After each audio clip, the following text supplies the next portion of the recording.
Assalamualaikum warahmatullahi wabarakatuh. Alhamdulillah, alhamdulillahi rabbil alamin. Assalatu wassalamu ala ashrafil anbiya'i wal mursalin, sayyidina wa maulana Muhammadin. Asyhadu an la ilaha illallah wa asyhadu anna Muhammadar Rasulullah. Allahumma shalli ala sayyidina Muhammadun musyabihil wal ikram, ya wal jalil wal ikram. Allahumma shalli wa sallim wa barik wa karim ahzanul nabil karim. Ihdinil ladzi min jamalika wa innal ladzi fin jalalika wa innahu fin kitabika. Wa tahirin wal mujahidin, amma ba'du. Bersyukur kita kepada Allah dengan mengucapkan alhamdulillahi rabbil alamin atas segala limpahan karunia rahmah dan hidayahnya, serta dengan izinnya juga kita dapat menjalankan amanahnya, beramal dan beribadah zahir batin dunia dan akhirat. Bersalam kita tidak akan pernah kita lupakan. Marilah sama-sama kita sampaikan, kita panjatkan kepada junjungan kita Nabi Allah, Nabiul Akhirul Zaman, Rasulullah Muhammad sallallahu alaihi wasallam. Atasnya kalimahnya kita kalamkan dengan membaca Allahumma sholli ala sayyidina Muhammad wa ala alihi sayyidina Muhammad. Jamaah yang dirahmati Allah, kaum muslimin dan muslimat dimanapun berada seiman, insyaallah rahimakumullah. Bertemu lagi dengan saya, Guru Mursyid Syekh Nur Muhammad Buya Irwan Maulana Al-Khalidi, dalam rangka meningkatkan iman dan takwa kita kepada Allah Subhanahu wa ta'ala. Marilah kita sama-sama bertolabul ilmi, berbagi wawasan, baik secara hakikat maupun secara ma'rifat. Dikatakan sebuah ibadah apabila wujud daripada perbuatannya adalah hakikat. Berbicara kembali menuju mengingat Allah dalam satu ibadah dikatakan zikrullah, maka kita harus benar-benar memahami apa sebetulnya yang dikatakan mengingat Allah. Hadirin jamaah, para kaum muslimin dan muslimat rahimakumullah. Kalau kita ingat qudsi Allah mengatakan la antara zikrati ayyumatihin ala inatanna, tidak ada satupun umat yang mampu mengingatku melainkan diriku sendiri. Di mana letak daripada pemahaman kemampuan mengingat Allah? Kalaulah kemampuan ini disandarkan kepada akal, maka akan menimbulkan kebatilan. Atau mungkin disandarkan kepada iman, akan menimbulkan kemunafikan. Atau kembali disandarkan kepada ilmu, akan menuju kefasikan. Jadi bagaimana kita bisa mendapatkan wawasan tentang kalam mengingat Allah? Jamaah para hadirin yang dirahmati Allah rahimakumullah. Kalau dikatakan mengingat Allah, zikrullahi wa zikrul maut, mengingat Allah itu harus mematikan diri atau mengosongkan diri. Kenapa? Dikosongkan dari akidah, akhlak, dikosongkan dari akal dan nafsu, melainkan daripada wujud batin ingat itu sendiri. Mana awal dikatakan mengingat Allah? Bagaimana cara kita mengingat Allah? Pakai apa Allah itu diingat? Kadang-kadang ada pemahaman yang belum benar-benar akurat, maka terjadi suatu perbuatan bahwasanya perbuatan daripada tasbih itu dianggap ibadah atau zikir. Sementara zikir itu memiliki daya arti bernama zik atau mengingat. Kalau dia mengingat sudah pasti berbeda dengan bertasbih. Mulut bertasbih, hati berzikir. Nah, jadi apa yang dikatakan zikir? Mengingat. Kalau umpamanya ingatan atau ilmu ingat ini kita sandarkan kepada sebuah pemahaman huruf, maka dia akan kembali berulang. Umpamanya kita dalam kodrat hu Allah, umpama aku Allah, hu Allah. Kalau ini tidak memahami kita bagaimana proses al-zik untuk menuju pernyataan ketuhanannya, keakuannya kepada ketuhanannya, ini juga akan menimbulkan satu salah pemahaman. Jadi apa yang sebetulnya mengingat Allah itu, kita akan pahami kembali dari mana dasarnya kita bisa mengingat kalau kita tidak bisa melihat.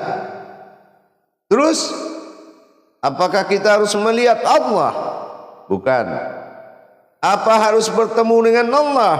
Bukan. Tetapi yang dikatakan dengan ainul fikri nainutil zikri, berpikirlah kamu dulu sebelum berzikir. Jangan buru-buru berzikir, karena zikir ini sangat tinggi makom kodratnya. Beda dengan kita melaksanakan zikir beribadah. Zikir ibadah itu adalah zikir sifat. Ada yang subhanallah, ada yang la ilaha illallah, Allah Allah, hu Allah, Allahu, dan macam sebagainya. Tapi yang dikatakan mengingat Allah bukanlah melalui perantara kata-kata atau ayat. Maka kita harus kembali mengkaji ulang mana kodrat dan sifat-sifat Allah pada diri kita sampai ke tingkat wujud dan maujudnya. Disinilah kita baru bisa memahami bahwasanya mengingat Allah itu setelah kita memahami kodratnya. Kenapa? Zikrullahi wa zikrul maut, mengingat Allah dengan mematikan sesuatu, artinya tidak ada hayat lain melainkan hayat Allah semata. Maka dari itu kita harus mengkaji ulang. Kita kaji segala kodrat Allah yang wujud sampai kepada tingkat pemahaman maujudnya. Nah, kalau kita sudah ketemu maujudnya, kita tidak akan pernah lupa. Ya, kalau kita sudah kenal mana maujud daripada wujudnya Allah, maka kita harus menggali lagi ke dalam kodrat kajian tersebut, mendapatkan sesuatu wujud yang maujud. Setelah adanya pertemuan wujud, barulah ada pengingatan kepada sebuah maujud. Jadi yang dikatakan mengingat Allah itu adalah mengingat wujudnya Allah perantara maujudnya. Jadi bukan kita harus mengingat Allah dengan makom-makom ibadah. Zikrullah itu, mengingat Allah itu makomnya adalah ilmu. Tapi kalau zikir kita masih makomnya ibadah, bukan itu namanya zikrullah.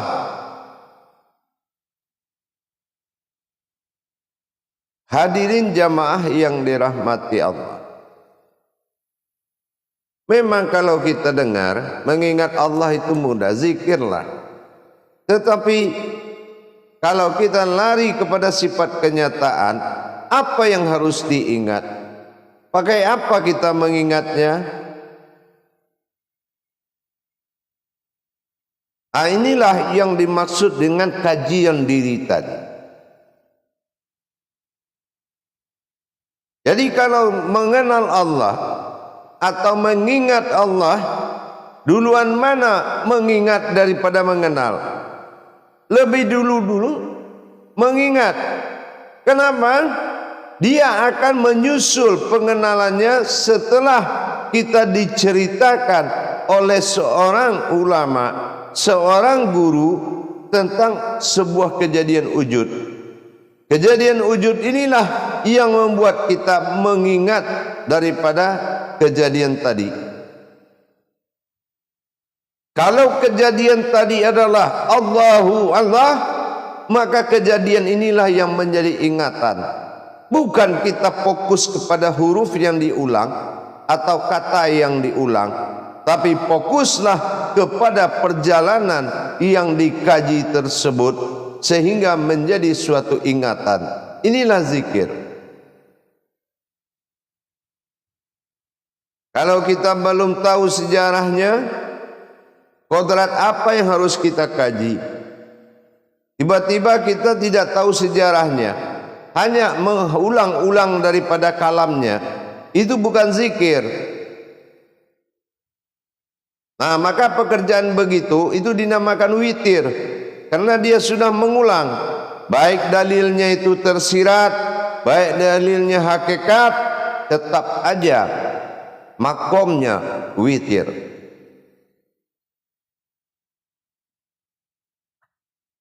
Jamaah yang dirahmati Allah rahimakumullah.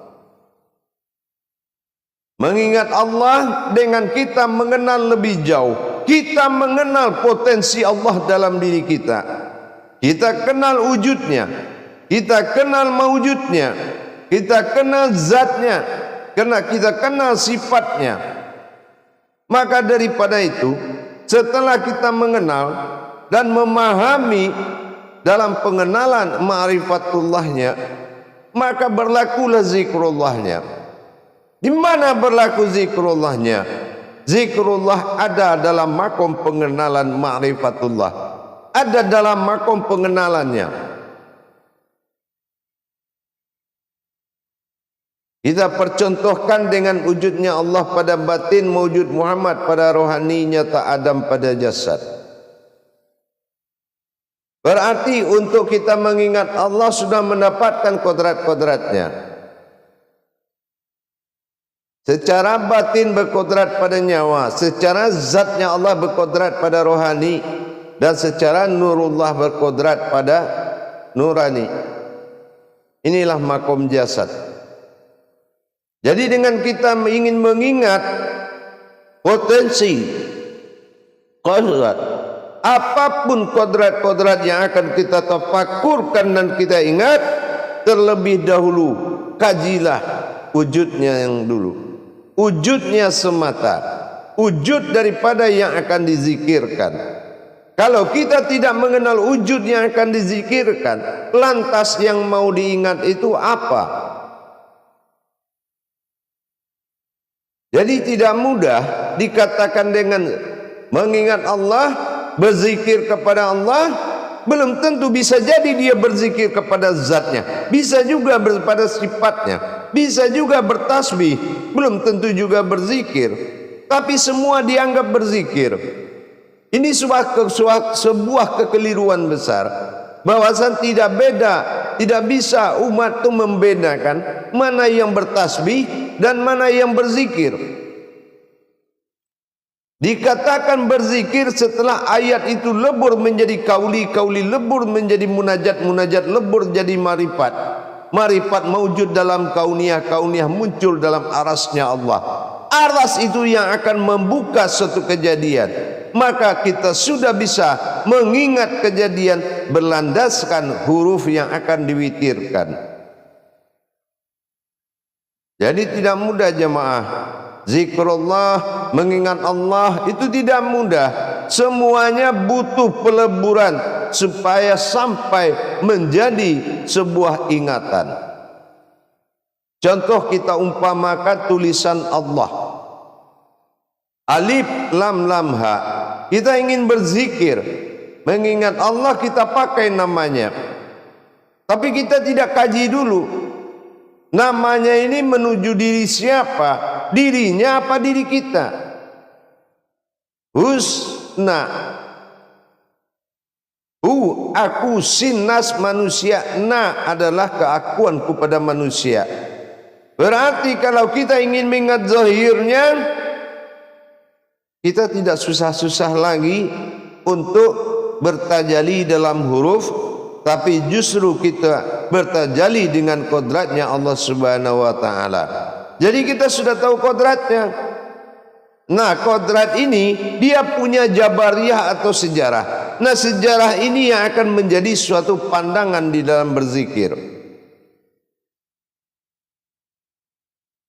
Kalau ingat wajah orang banyak, kita ingat bagaimana mukhalifatul lil hawadis itu. Bagaimana Allah menciptakan sesuatu yang tidak pernah serupa. Kita lihat lagi kodrat-kodrat manusia, kita ingat kodrat Allah, karena kodratnya Allah adalah hakikatnya manusia. Hakikat Allah itu adalah manusia. Maka kalau kita berzikir kepada Allah, lihat dulu makomnya. Apakah makomnya ibadah atau ilmu? Ini harus terpisah jemaah para hadirin sekalian. Pemahaman daripada zikrullah itu benar-benar pengenalan yang lebih matang, benar-benar penglihatan yang lebih matang, betul-betul teliti. Wa bainatun al-zikrullahu, pastikan kamu bisa mengingatku, tentunya dengan kodrat-kodratnya. Jadi kalau kita terbayang wajah orang, Allah tidak menyerupai sesuatu pun, umat ini sangat banyak. Terbayanglah Allah. Kenapa? Ada di depan kita yang tidak menyerupai dan diserupai oleh siapapun. Itulah wajahnya manusia yang Allah katakan terbuat dari mukhalifatul lil hawadis, dengan nama Allah yang menciptakan sesuatu yang berbeda. Maka kita sudah dapatkan dengan kita mengingat zikir sirnya, maka kejadian daripada wajah ini sampai maujud itu sudah dalam genggaman makrifat kita. Itulah yang harus diikuti. Jamaah yang dirahmati Allah rahimakumullah. Jadi yang dikatakan mengingat Allah, zikrullah itu tidak mudah sebelum kita mengenal mana wujudnya, mana mewujudnya, mana zatnya, mana sifatnya, dan bagaimana dia bersifat bagi diri kita. Kalau sudah kita yakin Allah bersifat pada diri, dan diri itu adalah sifat bagi Allah, maka keimanan kita sudah mudah. Qulna min indallah, semua kejadian datang dari Allah. Tapi kalau kita belum bisa memiliki pemahaman zikrullah, bagaimana mengingat Allah? Kalla anta rabbi wa anta khalal fi rabbi. Kalau kamu ingat aku, maka ingin melihatku, maka lihatlah dirimu sendiri. Kalau kamu ingin mengingatku, ingatlah dirimu sendiri. Maksudnya apa? Maksudnya itu mawujudullah bersifat nyata. An-nazirnya Allah adalah diri yang terlihat, yang akan bisa menjadi wujud ingatan atau zikrullah. Jamaah yang dirahmati Allah rahimakumullah. Maka daripada itu jamaah, kalau kita tahu membedakan mana yang mengingat Allah dengan mana yang beribadah kepada Allah, jangan kita samakan saja antara mengingat Allah dengan beribadah kepada Allah. Beribadah kepada Allah dengan mengingat Allah itu adalah satu makom, bukan dia terpisah. Wa huwa ma'akum aina ma kuntum, dimanapun kamu ada di situ aku ada. Tetapi apakah sudah kodrat itu hayat dalam diri? Tentu kita harus mengevaluasi, melihat kembali kajiannya. Apakah kajian kita ini sudah bisa menjadi dawaman 24 jam atau masih lepas-lepas? Nah, kembali kepada pemahaman tadi. Jadi para hadirin dan hadirat rahimakumullah, kalau dikatakan zikrullah itu menatapnya kita kepada wujud sifat dan wujud zatnya Allah pada diri kita. Dengan hayatnya Allah, wujud am itu meliputi si wujud an di dalam bungkusan si wujud mu'ad, maka menjadi suatu ingatan, menjadi suatu amalan, menjadi suatu ingatan. Maka ini yang dikatakan juz ama. Manusia itu adalah amalan. Jadi tidak ada lagi amalan selain dari manusia. Artinya apa? Kita kaji wujudnya, maka kita dapatkan maujudnya. Setelah dapat maujudnya, itulah yang akan selalu diingat.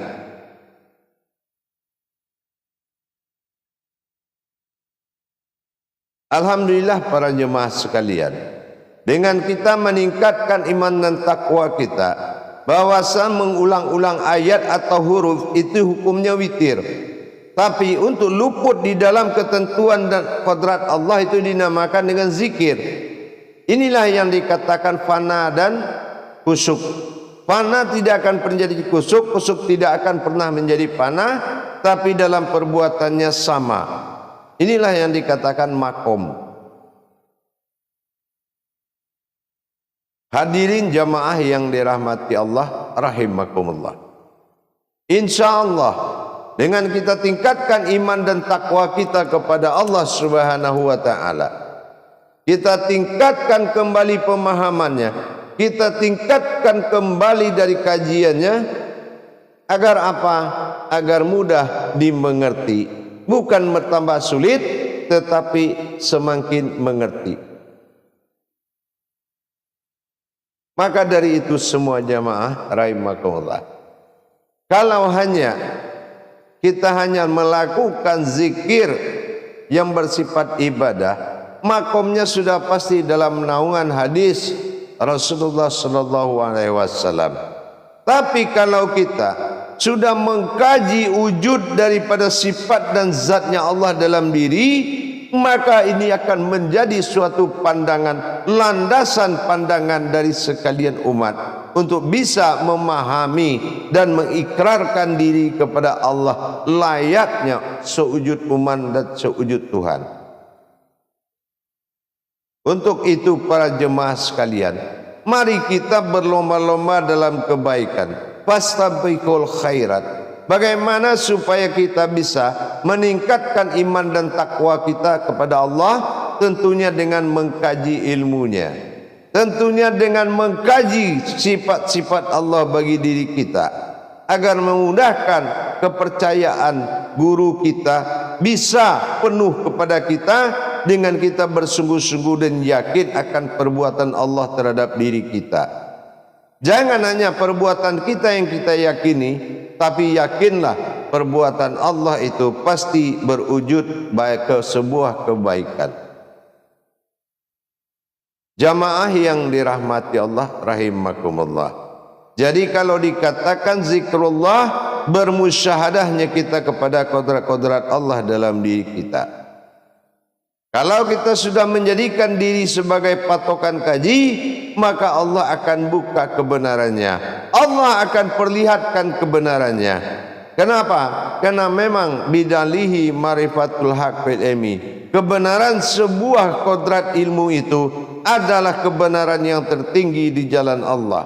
Jangan kita hanya melaksanakan tapi nilai kodratnya sangat rendah. Inilah yang membuat seseorang semakin jauh perjalanannya, bukan semakin dekat, karena kelalaian terhadap ilmu rububiyah. Dia tidak paham makna tapi dia bisa berzikir. Inilah yang membuat kekeliruan. Ternyata bukan berzikir, malah itu bertasbih kepada Allah. Jadi dengan adanya pemahaman tentang zikrullah itu, bukanlah kita ambil tasbih langsung duduk berzikir pada Allah. Bukan. Apa yang ada dalam pikiranmu, apa yang ada dalam pandanganmu, dan apa yang terasa dalam batinmu, dan siapa yang menggerakkan kamu, dan dari mana wujud gerak itu, wujud siapa yang digerakkan. Kalau kita sudah bisa menyaksikan itu, maka itulah peluang besar untuk kita mendapatkan zikrullah itu yang sebenarnya. Tapi kalau belum bisa menjadikan kajian itu menjadi aras atau kekuatan, maka kita akan larut dalam perjalanan yang tiada berakhir. Inilah kajian. Untuk itu para jemaah, mari kita sama-sama membuka hati untuk menerima ibadah zikir sehingga afdal dan mabrur dijalankan. Afdalu zikri fa'alam annahu la ilaha illallah. Ingat, afdalul sebuah keafdalan zikri, mengingat atau zikir. Fa'alam annahu, setelah mengenalku, kata Allah, la ilaha illallah, di dalam jaminan kalimat la ilaha illallah. Begitu jemaah sekalian, dengan kita meningkatkan pola ibadah kita, maka Allah memberikan suatu fasilitas yang sangat memudahkan. Tapi karena kita terbiasa hidup di alam salah, maka kita tidak menerima keberadaan Allah dalam diri, kecuali mengaku-ngakui di dalam perjalanan kata. Bukan dia tahu, tapi dia bisa bercerita. Inilah yang kita khawatirkan. Jangan temui orang yang hanya bisa bercerita tapi tidak menjamin dalam kodratnya. Ingat, tidak ada guru yang pintar, tetapi carilah guru yang membuat dirimu pintar. Insya Allah akan mabrur segala ibadah kita. Jamaah yang dirahmati Allah rahimakumullah, pengenalan hakikat zikir ini perlu sekali menjadi perhatian bagi kita. Kenapa begitu? Mustahil bagi akal kalau orang sudah solat dia tidak zikir. Kenapa? Iqimis salatana li zikri, didirikan solat itu untuk mengingatku. Maka bagaimana kita caranya mengingat Allah atau zikrullah? Maka kita harus belajar dengan baik. Kita harus mencari amirul mukmin kita, mencari pembimbing diri kita. Kenapa? Dialah pemeran utama daripada sifat batiniahnya Allah yang turun-temurun kepada anaknya Adam. Jamaah yang dirahmati Allah rahimakumullah, hati-hatilah dalam menggunakan ilmu-ilmu kepada Allah, terutama ilmu zikir. Karena zikir itu adalah bukan kemampuan manusia, tapi mengembalikan kodrat Allah kepada Allah, tentunya dalam makom ilmu syahadah. Bagaimana kita belajar tentang ilmu yang langsung, insya Allah kita bisa membuktikan kebenarannya setelah kita memasuki alam fardu. Insya Allah pada jemaahnya sekalian, mudah-mudahan di dalam tausiah pendek ini tentang hakikat tersiratnya zikir itu, kembali kita menyadarkan diri. Rupanya mengingat Allah itu wal hablu minan nas man hablul minallah. Dengan kita berhubungan dengan sesama manusia, melahirkan ketenangan, melahirkan suatu kegiatan dan keyakinan, akan mudah kita mendapatkannya. Dan rumah itu akan dikunjungi oleh malaikat-malaikatnya Allah. Apabila dalam rumah itu terjadi ibadah zikir yang sangat kuat menuju liganya Allah Subhanahu wa ta'ala. Jadi bukan artinya bisa sendiri, alam pun akan mengakui keberadaan itu. Maka itulah puncak kebenaran. Bidalihi marifatul haq fil ilmi. InsyaAllah. Baik para jemaah, pengenalan hakikat zikir ini perlu sangat diperhatikan. Kalau kita belum paham bagaimana menghadapi sesuatu yang hakikat, kita harus belajar terlebih dahulu. Jadi bagi yang ingin berminat belajar dalam memperdalam ilmu amal ibadah, silakan hubungi nomor telepon yang telah kita siapkan di layar deskripsinya YouTube Buya Pasaman Timur. InsyaAllah berbagi kita akan sangat indah sekali. Dan tidak ada lagi kemuliaan melebihi kemuliaan berbagi kepada sesama. InsyaAllah dengan wawasan zikir ini bisa akan menjadi salah satu dasar untuk meniti kepada tingkat tujuannya. InsyaAllah mudah-mudahan para jemaah, mudah-mudahan bermanfaat buat kita semua. Akhirul kalam wabillahi taufiq wal hidayah. Wassalamualaikum warahmatullahi wabarakatuh.